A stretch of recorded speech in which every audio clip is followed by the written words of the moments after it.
This video shows the BeerCert app on an iOS phone. The app is also available on Android phones. The video describes how to create a product and list it for buyers to view. So let's open the app. It takes a couple of seconds to load. I was already logged in and so didn't need to provide an email address and password. The first thing you see after you log in is the My Products list. This list contains all the beers you've uploaded to the app.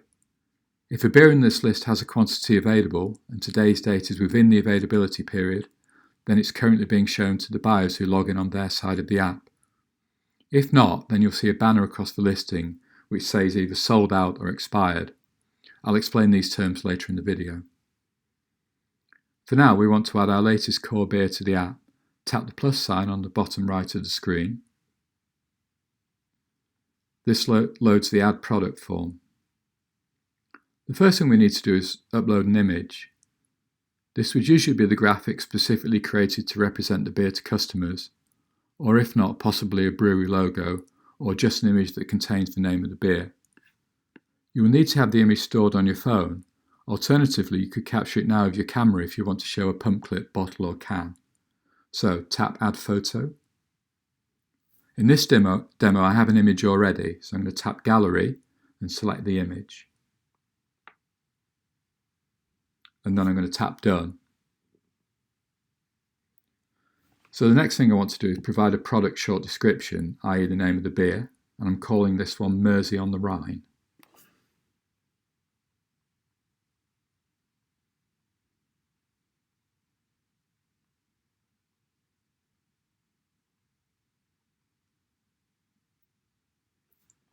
Okay, so now I want to add some tasting notes.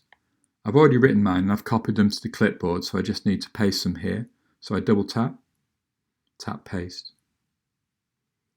The brewery name is filled automatically from your account information, so now we can move on to the attributes of the beer. So we're going to select the unit and volume. Unit volume is a unique attribute for listings in the app. So for example, if you sell the same beer in 20 and 30 litre kegs and in 330 millilitre cans, you must complete 3 separate listings, although obviously you'll be able to reuse non-unit volume specific information like the tasting notes.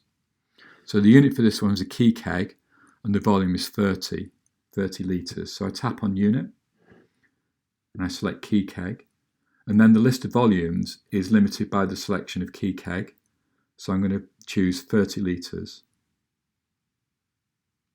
The next thing to add is the price. So price includes delivery costs but excludes VAT. I'm going to sell this one for £93.62.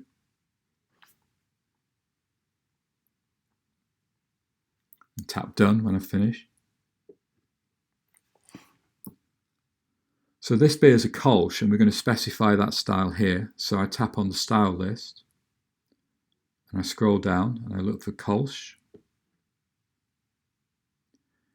If the style's not listed here because it's a hybrid or it's a new one, then either you can select the closest basic match and add some details in the tasting notes. Alternatively, you can contact us to add the style to the list, but this can't be done directly by sellers as we want to maintain the integrity of the styles list across all our customers. So next I'm going to add the ABV. This one's a 4.7.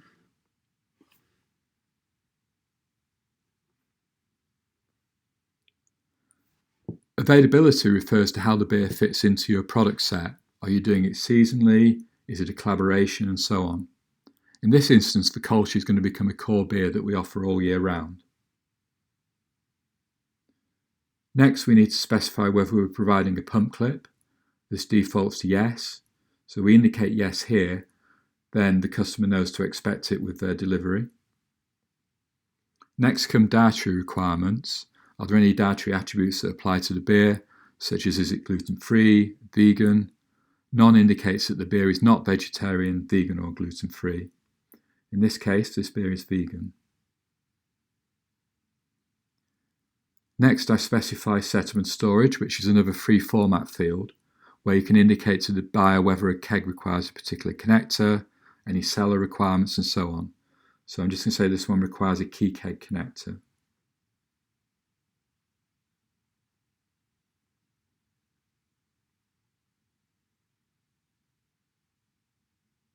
Okay. So if I tap away, I can remove the keypad. So next comes the available units and the available until. So you need to decide how many units you want to commit to the app and for how long. For example, you could commit 6 kegs for 2 weeks. Once added, the beer will be listed until either it sells out or midnight on the available date is reached, whichever comes first. A banner across the listings in the My Products list will indicate sold out or expired. So I'm going to add 6, so I tap the plus sign. And I'm going to specify 2 weeks from today. So I tap in available until. I choose 12. Tap OK. So now, having entered all the data, it's worth checking over what you've done. Then you're ready to list. So you tap List Product. And you're taken back to My Products and the new listing is there at the top. As I've said previously, once you've created a product, you can update it as many times as you want. For example, to update the units, availability, or price.